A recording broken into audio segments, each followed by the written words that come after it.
Hello and welcome to the Texas Association of Builders Virtual Education. Shortly, you'll be hearing from Valerie Briggs with RESNET and James Rodriguez with Fox Energy Specialists. By now, you have heard of Texas House Bill 3215, an update to the state's Universal Energy Code compliance pathway to allow cities to accept the HERS index, in addition to the 2018 IECC backstops for energy code compliance across the state. So what do builders need to do to use this pathway? Today, you will learn about the trade-offs option available to meet energy code compliance with the HERS index and incorporate energy efficient features and technologies into the design and construction process to achieve a lower HERS index score with the 2018 IECC backstops. Before we get started, this presentation will be available on our Texas Builders YouTube page and on our website. Also, please save your questions at the end of the presentations for Valerie and James have saved some time. You can put your questions in the chat box or the Q&A, and I will get to them at the end. Now, Valerie and James, whenever you are ready, if you would like to share your screen and take it away. Thank you both. Thank you.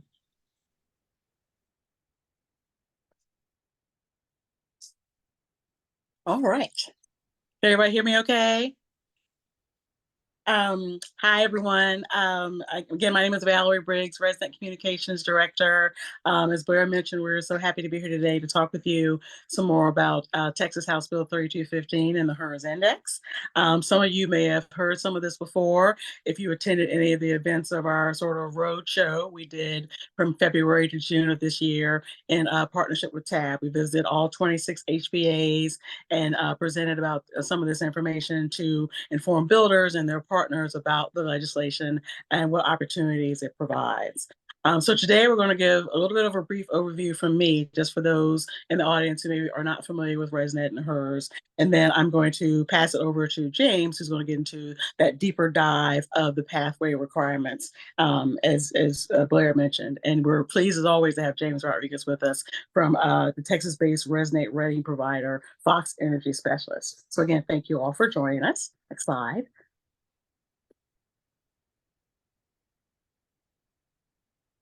Do we have next slide? Oh, thank you. Great. Okay.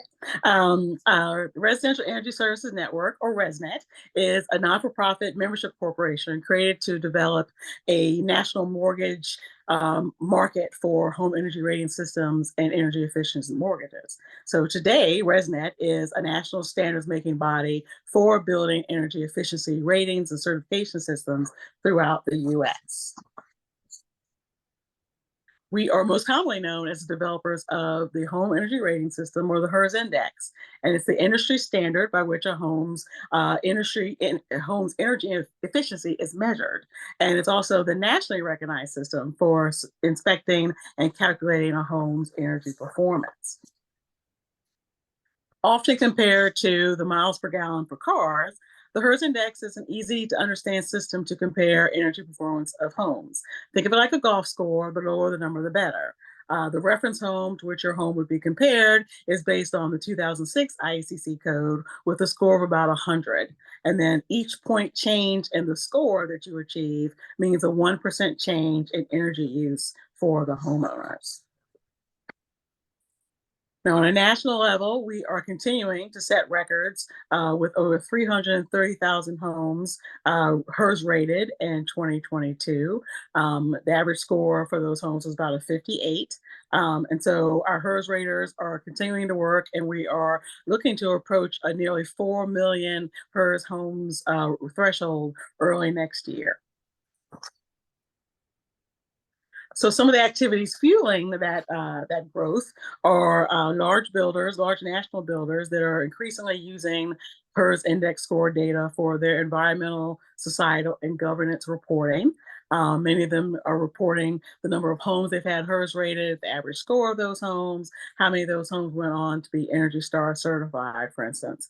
All this data is available for builders regarding their HERS rated homes via the RESNET National Registry. Mortgage-backed security programs like Freddie Mac and Fannie Mae are also using the HERS index scores more, as they are requiring certain scores and a presence in the RESNET national registry in order to underwrite some of those mortgages. So we're seeing some increases with that. And recent legislative wins that include the HERS ratings, obviously, the Inflation Reduction Act that expands and extends the 45L tax credit, as well as the Veterans Home Energy Savings Act that qualifies more vets and service members for energy efficient mortgages as measured with a low HERS index score. In addition to Freddie Mac and Fannie Mae, there are other programs that RESNET HERS programs and our certified HERS raters are recognized for use in several programs, such as Energy Star, EPA Energy Star for new homes, EPA Energy Star for California, the DOE Zero Energy Ready Home Program, and the DOE Zero Energy Ready Home Program in California. HERS H2O is our whole house water efficiency rating that we began in 2019. It is now part of the requirements to achieve the water sense label from EPA for homes. So to date, nearly about 2,300 homes have received the HERS H2O rating, averaging a score of about 61 and saving an estimated 129 million gallons of water annually. We also recently introduced the carbon index, meant to provide a more accurate metric of greenhouse gas emissions during the rating of a home. It doesn't require any additional inspections. The HERS rater can do it when they're also conducting the HERS rating, and it usually takes about 15 to 20 extra minutes. So now with a little bit of a national review, we'll start talking a little bit more about Texas, which is why you all join us today. Between programs like Energy Star, NGBS, Greenbuilt Texas, you're looking at pretty much 1 in every 2 homes built in Texas last year had a HERS rating. The average score was about a 59, it's only 1% higher than the national average. Nearly 500,000 homes have been rated in Texas since we began the registry in 2013. That includes 81,000 homes rated in Texas just last year. And there are nearly 700 certified RESNET HERS raters and rating field inspectors available to assist builders, code officials, and others in using the HERS index and applying that for code compliance. So part of state law is that the code inspectors you work with are certified by IECC, and that's no problem when you're working with the HERS rater, because in 2019, we developed in cooperation with the IECC a new certification system. It's called the IECC HERS Compliance Specialist designation. Basically, these are HERS raters who have taken and passed the same residential energy inspector and plans examiner tests that other code inspectors take. And then they receive this special designation because they're also HERS raters. So what you have in working with a HERS rater who has this specialist designation is sort of the best of both worlds. You have someone who's coming with that energy efficiency knowledge and building science knowledge, as well as a knowledge regarding the codes in order to help you effectively, get the paperwork and things that you need in order to file for energy code compliance within the state. So with that national overview, I'm now going to pass off to James to talk a little bit more about what's going on in the state. All right. Thank you, Valerie. Good afternoon, everybody. Thank you for joining us on this Tuesday or Wednesday. It's Wednesday, right? Yeah, I'm getting my days mixed up. Post-Thanksgiving fog, I guess. So my name is James Rodriguez. I'm the Chief Operating Officer, co-owner of Fox Energy Specialists. As Valerie said, we're a third-party rating provider and energy code compliance services provider that we service throughout the state of Texas.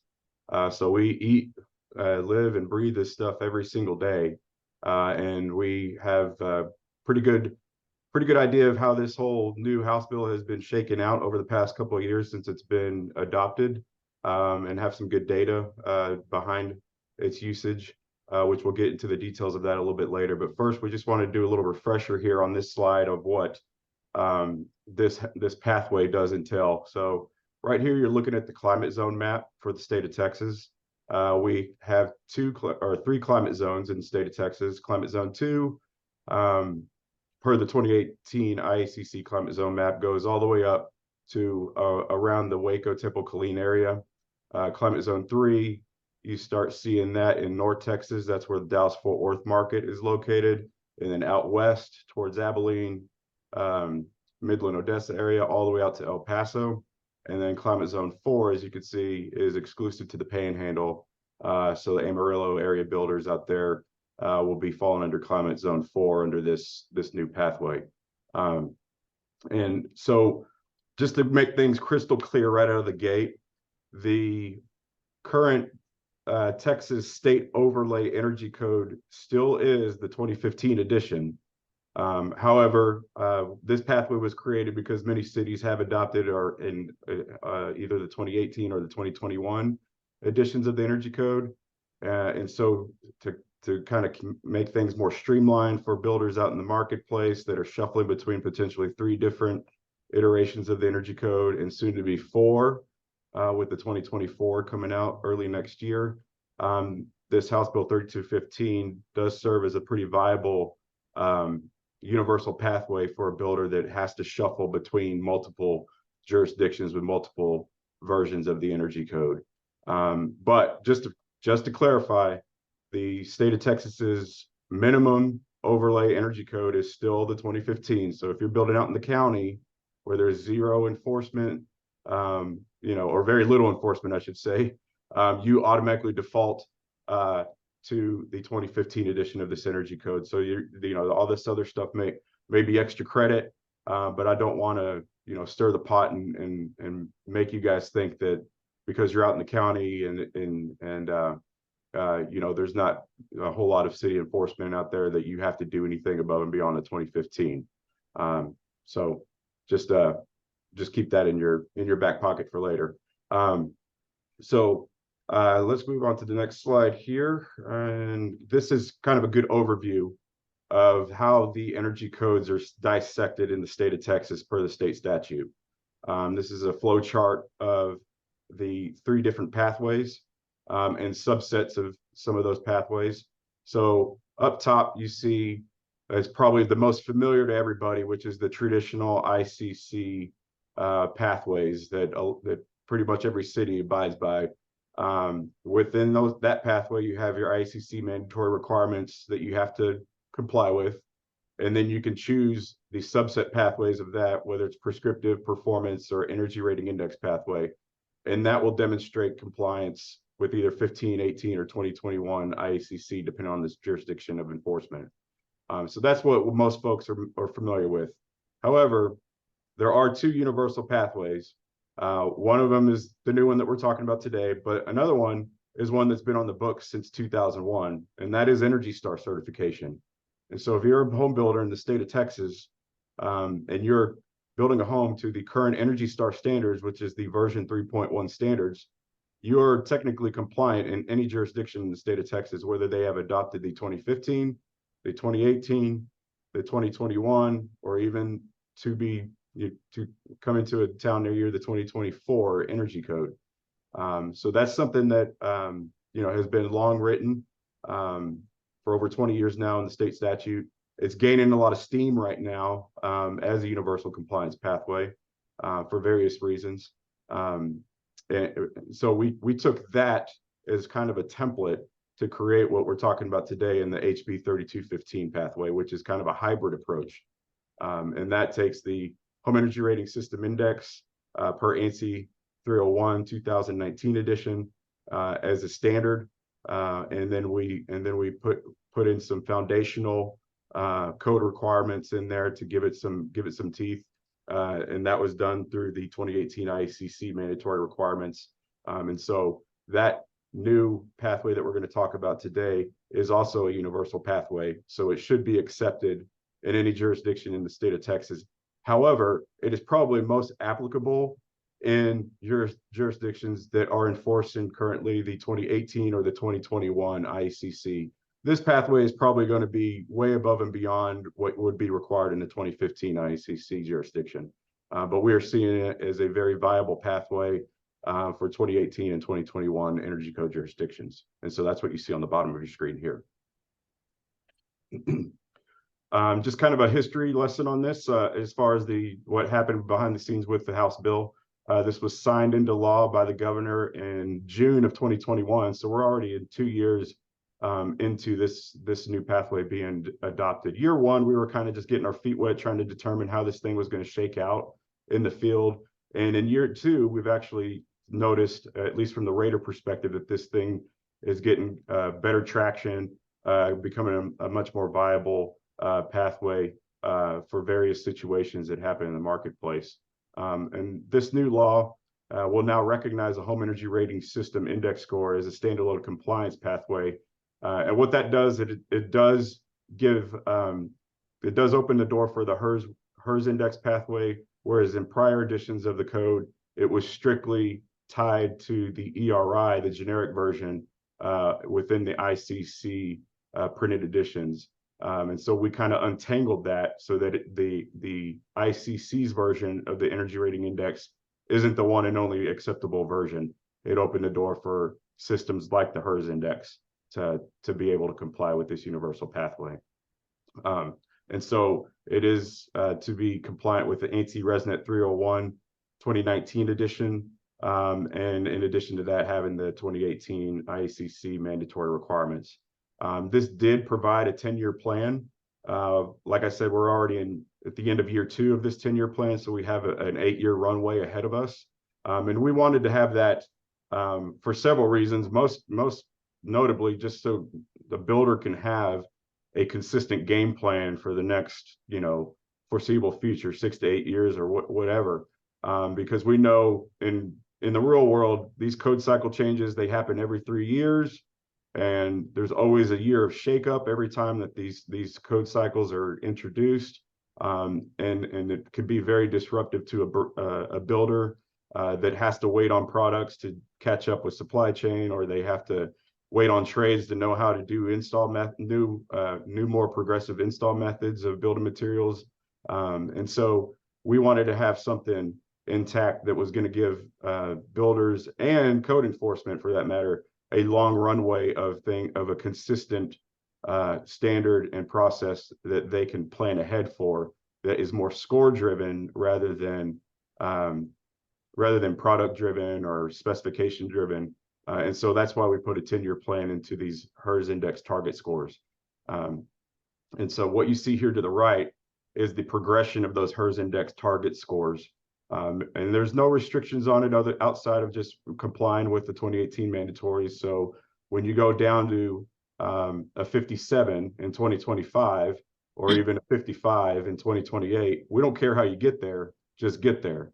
And so that's what is kind of the beauty of this pathway, is that it's indiscriminate of products, indiscriminate of building materials, and so we wanted to make sure that was protected with this pathway. So as you can see in the graphic to the right, it's broken down by each climate zone. We're in phase 2 of this sliding scale. This law was originally introduced with this HERS score of 63, but now we're in phase 2 of it, which took place last September of 2022.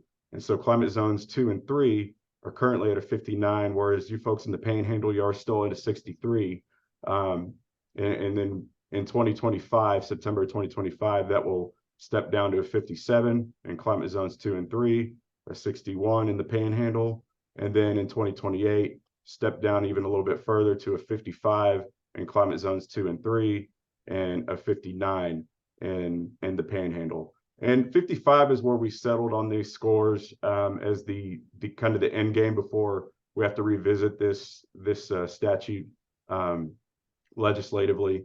And 55 is a good number at the end of this runway, because once you're in those low 50s HERS scores, you're pretty much knocking on the doorstep of zero energy ready.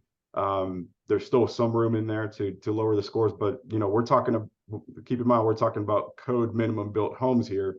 So by 2028, for those HERS index scores to go down to a 55, that is substantial progress within the built environment for an overall energy efficient home and high performance home.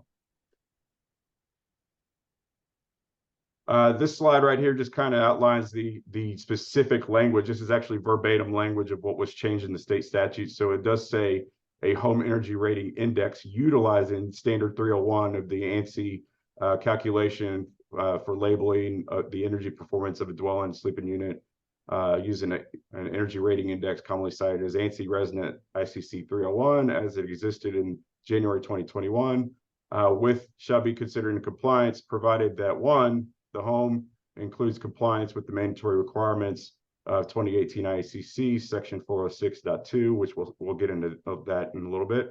And then two, the home includes compliance with building thermal provisions, thermal envelope provisions in the tables referenced there, 402.1.2 and 402.1.4 of the 2018 IECC. So that's a significant footnote right there, that there are building envelope backstops to this pathway. At the time of adopting this, we kind of cringed at that because they are more prescriptive in nature. But now that we're seeing the marketplace move towards 2021, and then even some municipalities progress into the 2024 early next year, we feel pretty good that that even those building thermal envelope backstops are providing a much more viable option for builders in the future. And this is the table of all of the mandatory sections of the 2018 edition of the Energy Code. I won't go over all of these in great detail for time's sake, but you can kind of get a good idea from looking at this table of what's required. There's a couple more slides of this. And basically what it is everything that's in the 2018 code book that has a paragraph heading that says mandatory, that's what they're referencing here, as the mandatory requirements for 2018. So you got your standard things like a energy compliance certificate has to be posted on the job site at final phase. We typically see those on the electric service panel. Sometimes it's somewhere by the HVAC unit.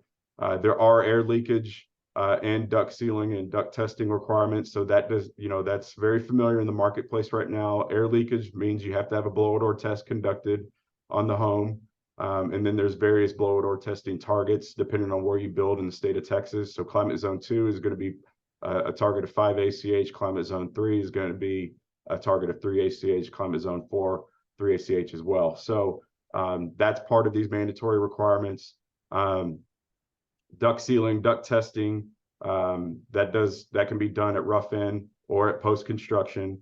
And so, those are probably going to be the most substantial mandatory requirements to builders that are not familiar with this process already.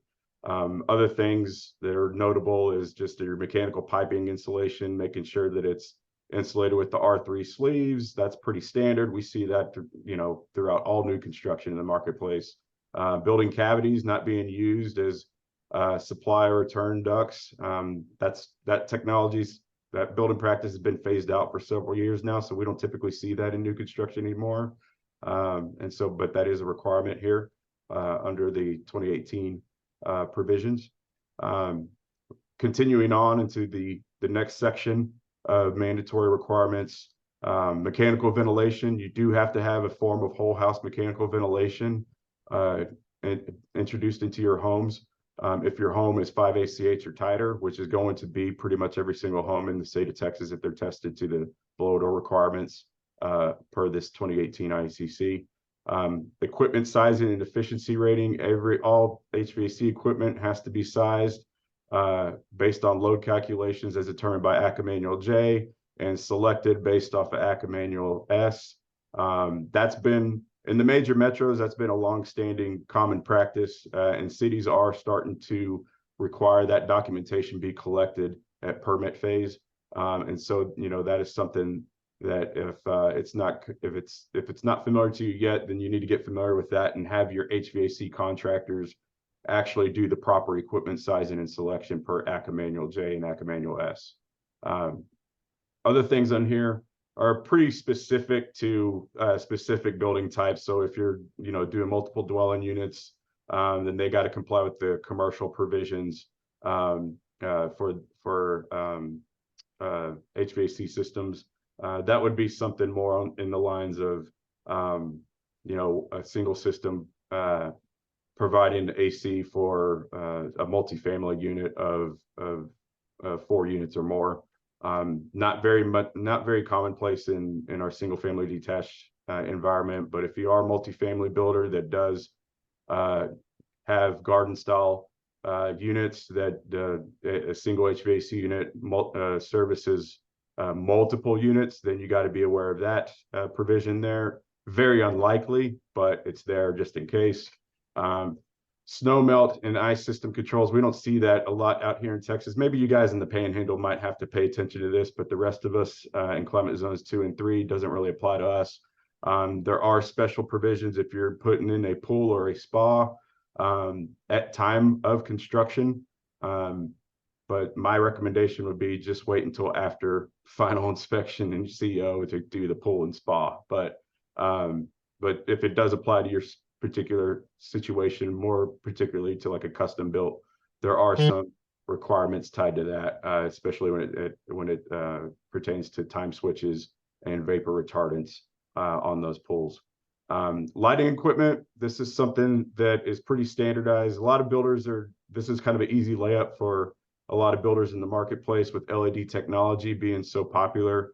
You're only under these mandatory requirements, under this compliance pathway, you're only required to have 90% of your permanently installed fixtures be high efficacy rated fixtures. So the definition of high efficacy is either LED, CFL, or pin-based fluorescent bulbs.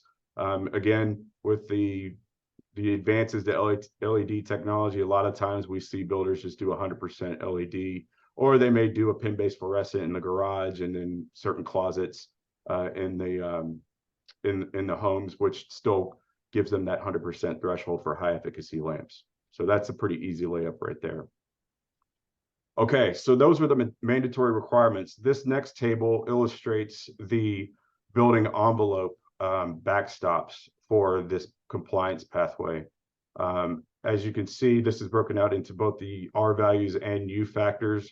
I will say that there is a subset U factor, UA alternative that can be used when utilizing table 402.1.4, that is kind of a performance subset within that building envelope strategy.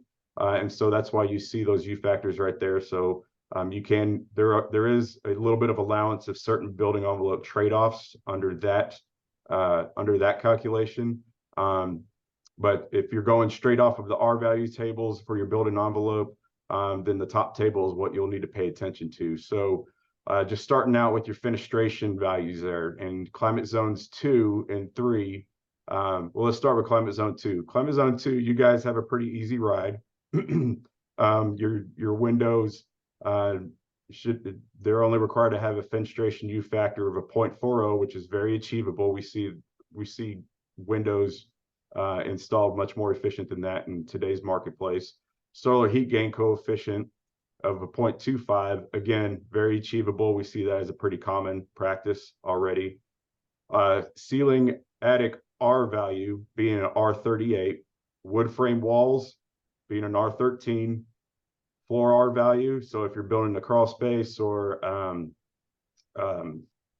cantilevered floor or area over a garage, and that R value just needs to be a 13 right there. No slab R value you need to worry about. Crawl space wall R value, nothing there to worry about. So pretty standard building envelope for you climate zone 2 builders, and that's everybody down from the Rio Grande Valley up through Houston, Corpus, to Austin, San Antonio, and up to Waco, Temple, Killeen area. So you guys in climate zone 2 have a pretty straightforward building envelope path. Climate zone 3, it gets a little bit more stringent. And we've all been well aware of this in climate zone 3, building what we have for several years in this marketplace in North Texas. So climate zone 3, your windows get ratcheted down to a 0.32 U factor, 0.25 solar heat gain coefficient, still doing the R38 in the attic. But the wood frame wall, that's something that everybody's going to have to contend with in some form or fashion. So you are going to be benchmarked against an R20 wall, which means an R2x6 cavity, or an R13 plus 5 continuous, which means you can still do your 2x4 framing, but you have to have insulated continuous sheathing on the exterior as your exterior sheathing. And so that's something to just keep in mind right there. That's probably going to be one of the big ticket items if you're transitioning from a 2015 to a more progressive code jurisdiction where you'd have to utilize this pathway. Floor R value, R19, slab edge insulation, don't have to worry about it. Crawl space wall insulation, either 5 continuous or 13 in the cavity, which is pretty straightforward. We see that being achieved regularly already. Climate zone 4, a very similar ride as climate zone 3, but the two differentiators are going to be your solar heat gain coefficient on your windows. You get a little bit more allowance on that because you guys need that radiant heat in the winter months, more so than us that are south of y'all. Your ceiling attic R values, they are an R49. And then, you know, the wall R values, same as climate zone 3, R20 or R13 plus 5. And then slab edge insulation, R10, buried 2 feet deep on the slab edge. Crawl space, wall R value, R10 continuous or 13 in the cavity. So you guys up in the panhandle, if you are doing this pathway, y'all do have some strong considerations there in the building envelope category. This next slide just illustrates a very, very common permit intake document that we are seeing across a lot of municipalities throughout the northern region of Texas, but we're also seeing them down south as well in climate zone 2 regions. And so you should be seeing this when you apply for a permit in a municipality. Don't be surprised if you see something like this. And this really does spell out all the options on the table to comply with the energy code pathway of your choice. So you can see there's 5 options. In this example, it's breaking it down by the 3 different IECC options, which is option 1, 2, and 3. You have your option 4, which is your Energy Star certified homes option, which is, you know, hard coded into state law, has been for a long time. And then now you see option 5, which is spelling out the House Bill 3215 pathway that we're talking about today. So this is something that is a new development within the past year that we've been seeing a lot of cities take this template and use it as a permit intake form to demonstrate your energy compliance with the local jurisdiction. And if you are building in a city that wants to have something like this done, is looking for an easy template to kind of piggyback on, then give us a call. We'll be happy to provide this for you guys because it is something that can be used statewide. It's just something that the North Texas region of Council of Governments developed in-house, along with the feedback from the rater and builder community. This slide right here is the actual energy compliance report out of the HERS rating software that demonstrates compliance with the House Bill 3215. So this is going to be the document that accompanies the cover sheet that you saw in the previous slide. This is out of Ecotrope. I believe IC3 is working on a similar report, but so far Ecotrope is the one that kind of led the charge in creating these compliance reports that demonstrates all of that demonstrates compliance with House Bill 3215 for Texas builders. And so that would be something. This is something that the cities are going to want to see when you're submitting your residential permit application. And then finally, we see here, same thing as what we see at the permit phase. We also see it at the final inspection CO phase. And so this is a good example of what is being utilized in the North Texas region. And I see this a lot in climate zone 2 regions as well. Cities like Houston and San Antonio have already adopted similar field testing templates like this. And this spells out all of the building envelope testing verification, your duct cleavage testing verification, and your mechanical ventilation airflow testing verification. So all 3 of those are universal for cities that adopt the 2021 IECC. And that's a new development for 2021, is that mechanical ventilation airflow testing. But with this HERS index pathway, in order to get a HERS rating, we got to do that airflow testing on mechanical ventilation anyway. And so we can, by utilizing this pathway, you can also have your field technicians fill out the appropriate fields data points on these city compliant certificates to submit alongside with their field inspection checklist so that you guys can get your final inspection paperwork in order and be ready for your CO inspection in a timely manner. So we're already seeing this being rolled out quite a bit in various municipalities across Texas. This slide is just basically a discussion point of how we've been seeing this whole pathway hash out in the real world.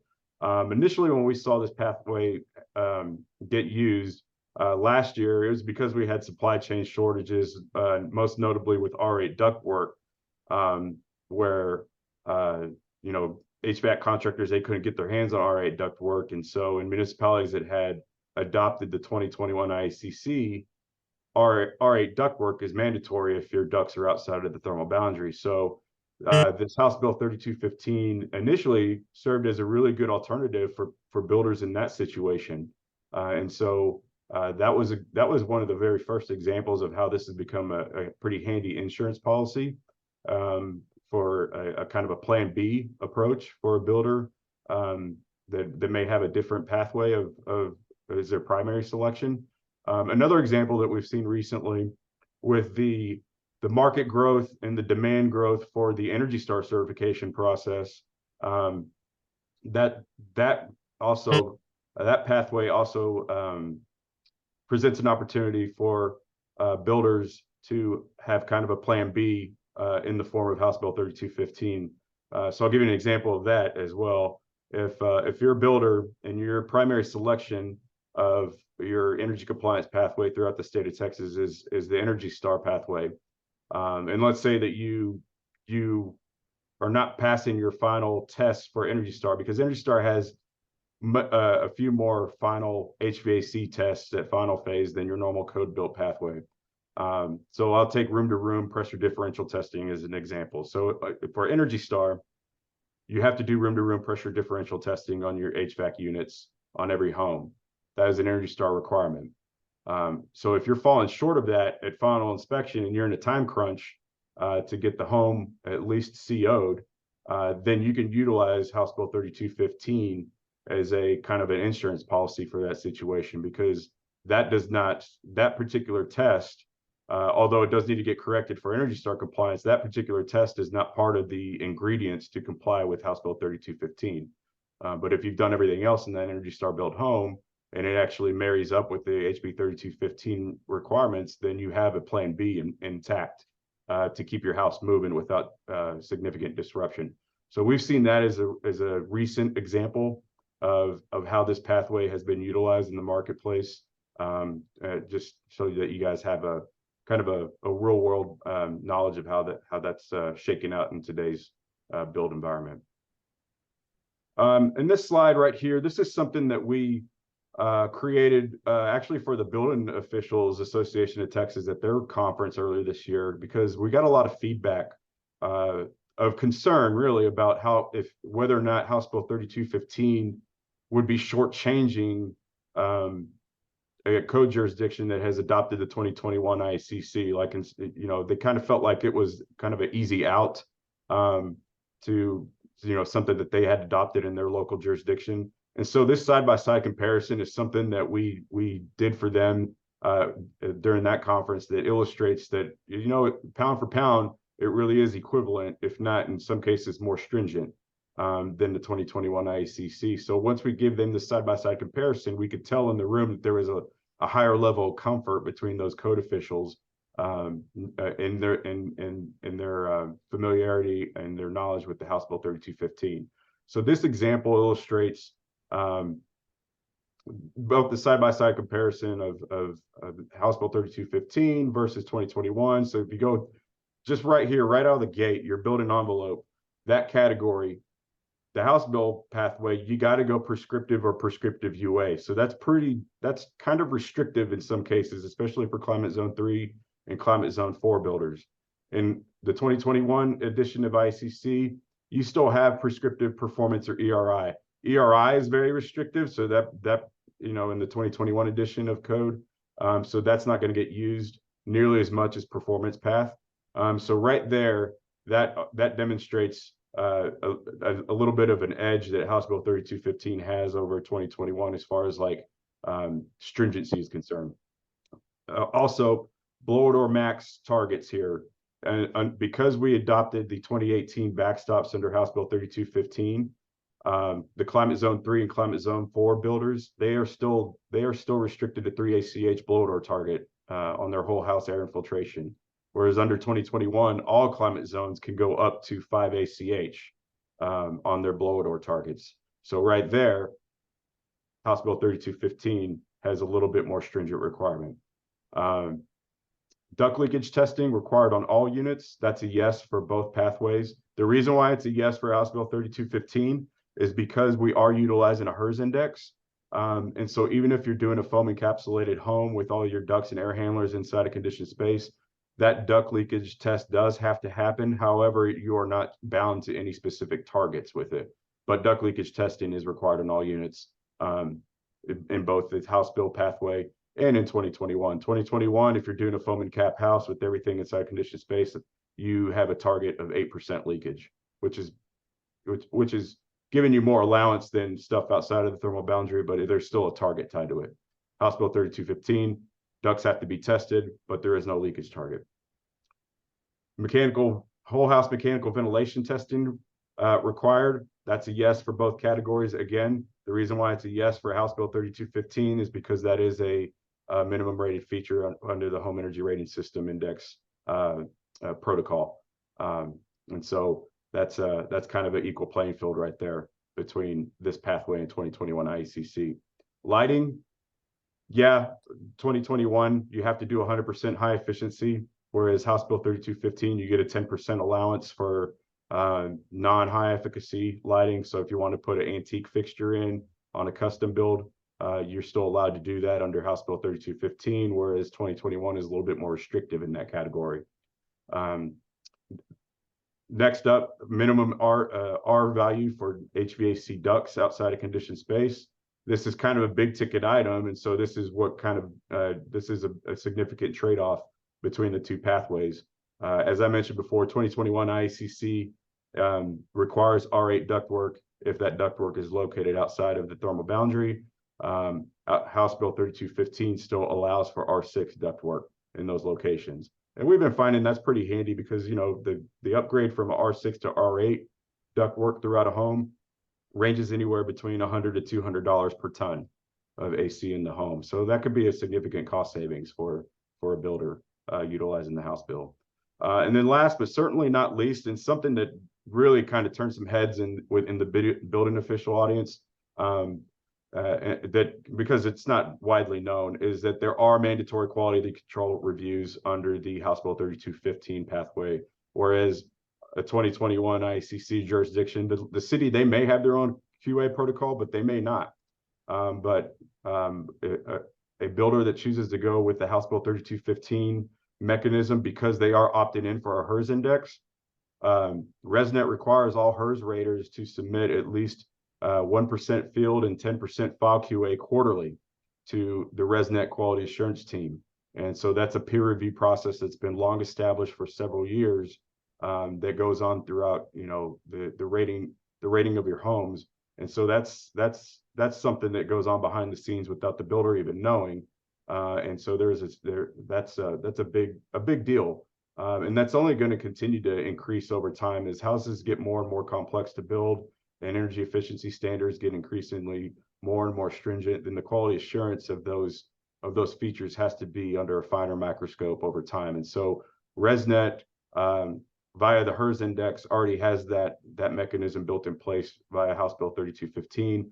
Whereas if you're going the traditional code route, it may or it may not. We don't know. There's a couple of cities that do it, I know, in North Texas, but outside of that, it's really kind of a guessing game.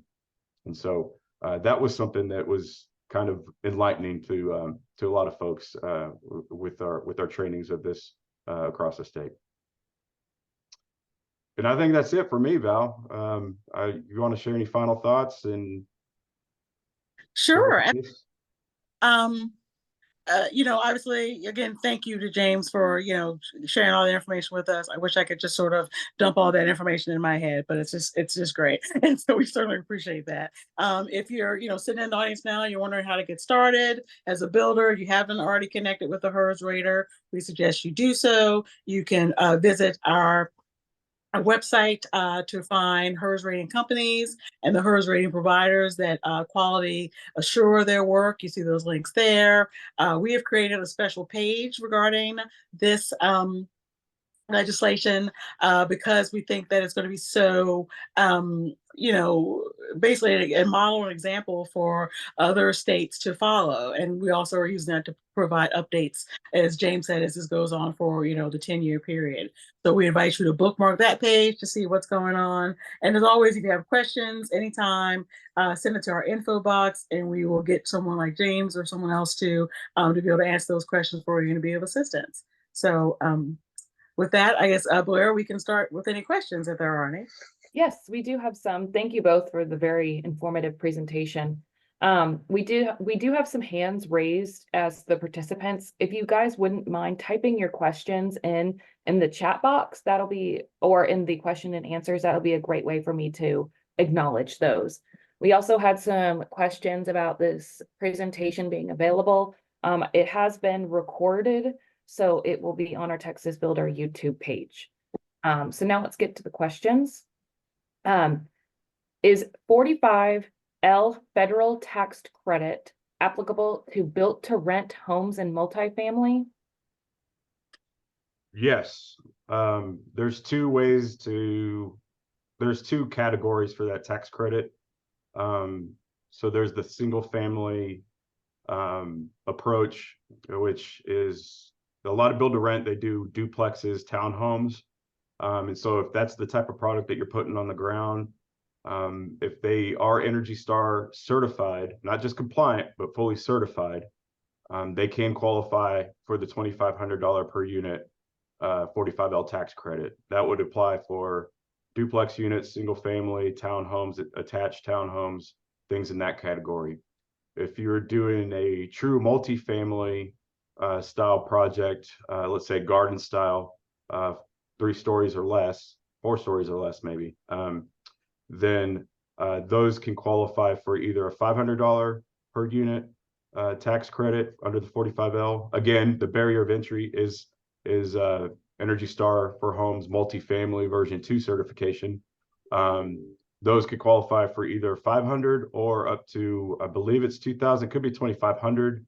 The full-blown tax credit per unit, but the caveat to that, to get full credit for the tax 45L tax credit, is that you have to abide by Davis-Bacon wage rates and compliance reporting for that. Otherwise, you will default to $500 per unit on the tax credit for that type of product. What climate zone is Laredo in?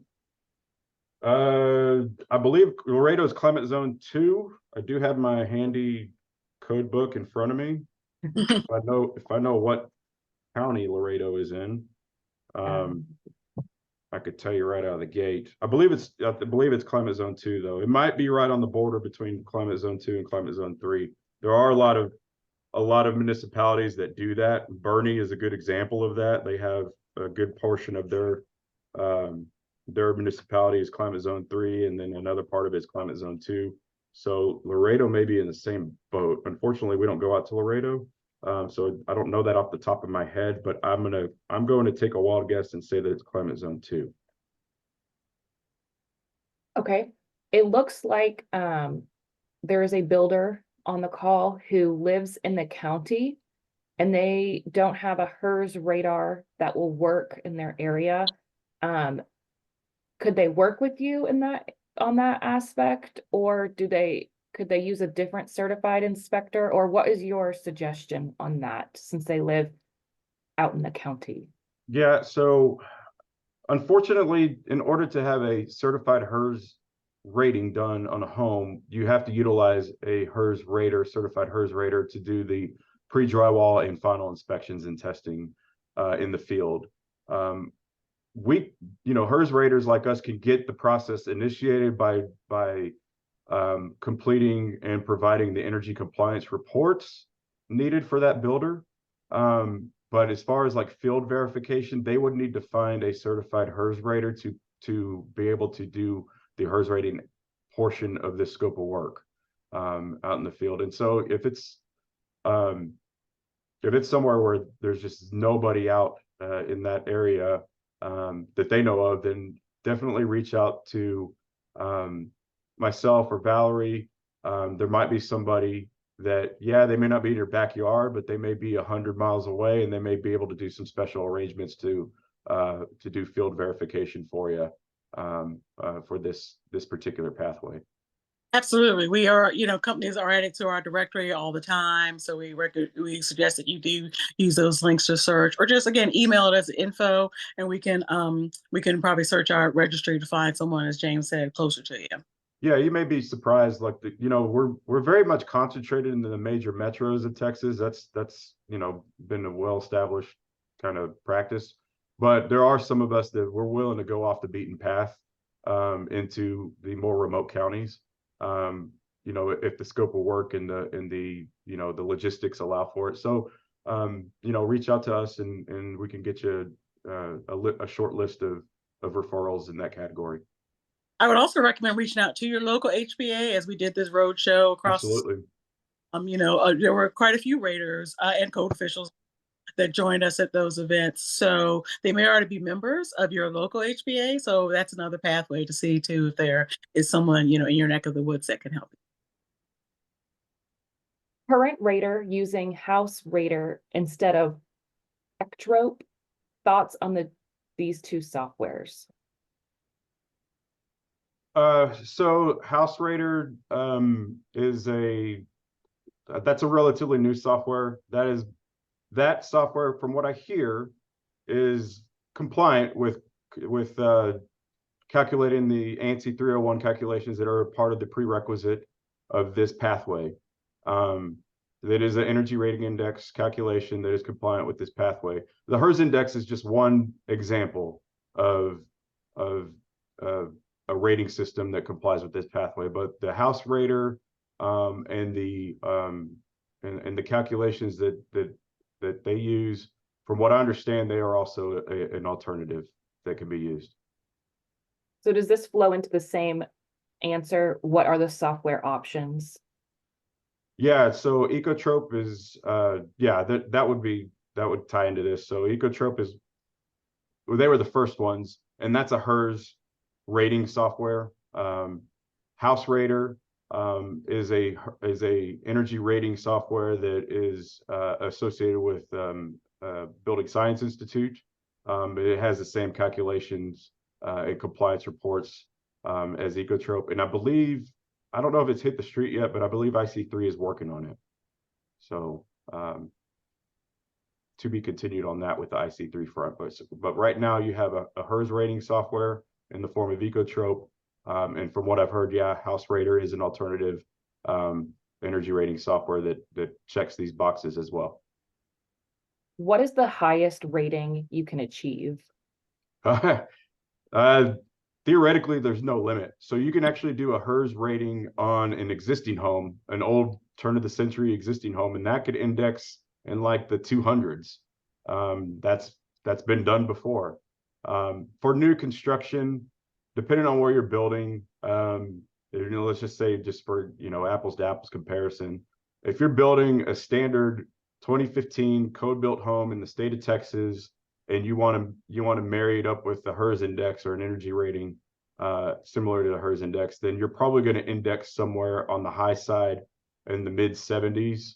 But that would be on the higher end. A lot of the times we see it in the low 70s, high 60s for that type of strategy there.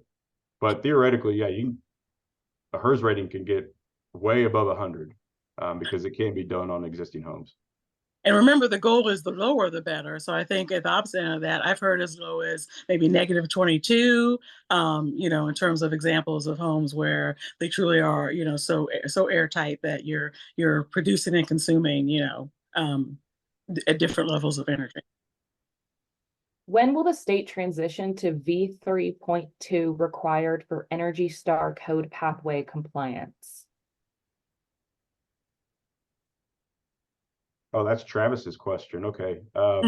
So if and when the state adopts 2021 IECC, which they missed their opportunity this legislative session, And but they probably will have it in the hopper for the 2025 legislative session.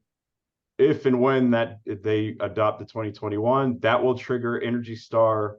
You'll get a year buffer, but that will trigger the Energy Star program to transition into the version 3.2 edition of it.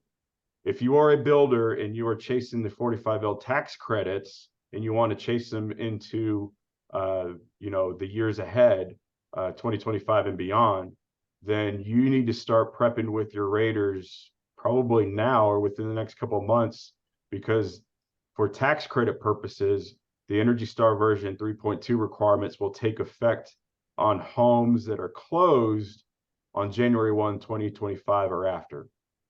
I think the law says acquired, but so that means closed or leased up if you're in a build to rent situation. But that will take effect on homes that are closed or leased up on January 1, 2025 or after. So that means that you need to be prepping with your rater to be ready for version 3.2 on your mid 2024 starts so that they can close under the new 3.2 Energy Star requirements.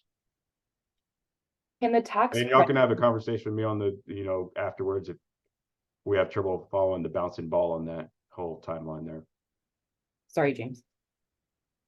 Can the tax credit only be used for the builder, or can the customer have an option for the tax credit? I don't want to overstep my boundaries here, so I'm going to defer to the CPA's guidance on this. My understanding is the tax credit goes to whoever owns the lot at time of construction. It's kind of named as a builder tax credit, but if you're building on somebody's lot, then you, the builder, probably are not eligible for that tax credit, but you'd have to consult with your CPA or your home buyer CPA to verify whether they qualify for the tax credit as the landowner. Does HB 3215 negate the R8 duct requirement that is a current standard for several cities in DFW?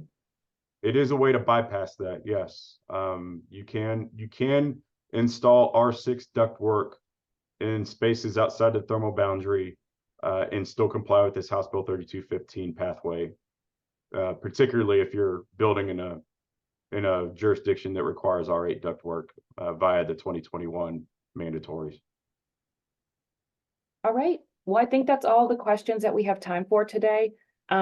Thank you, Valerie and James, so much for your very informative and great presentation today. Again, anyone that is still listening or attending, please reach out to this great info slide at the end. And this recording will be available on our TABS Texas Builder YouTube channel and also emailed out to everyone. Thank you, RESNET, again, and thank you, Fox Energy Specialists, for your time today. Thank you, everyone, and have a wonderful day. Happy Thank you.